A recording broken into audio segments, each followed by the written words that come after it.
So there was a brawl in the Turkish parliament recently. We covered a brawl not too long ago in like Indonesia or something as well, but this one was in Turkey. We have a video here. It's not as good as the last one, but let's take a look.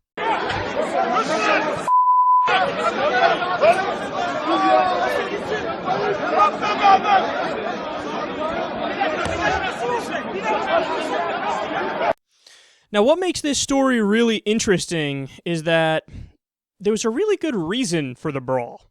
And it takes a lot for me to say that, but it's true. The ruling party was trying to force through a bill that, quote, increases police power to break up demonstrations. And that caused the minority parties to fear that this was a, quote, step to legitimize state terror, and that, quote, its legislation would usher in a new dark era for Turkey. So they're scared for a good reason. So what you have already in Turkey is Tayyip Erdogan, the former prime minister and the current president, doing the old Putin trick where he goes from prime minister to president to prime minister to president to try to maintain power and essentially be a tyrant.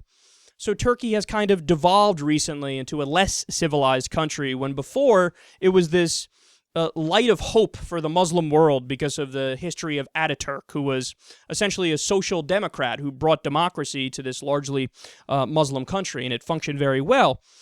So Erdogan already cracks down on free speech, and this would essentially legalize the disintegration of any protest or speech rights.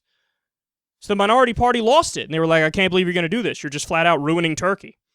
And get this, one lawmaker, quote, sustained a fracture to his rib and was planning to file a criminal complaint after seeing the medical report to be issued by the hospital. So you guys know I'm never really in favor of stuff like this because who can be?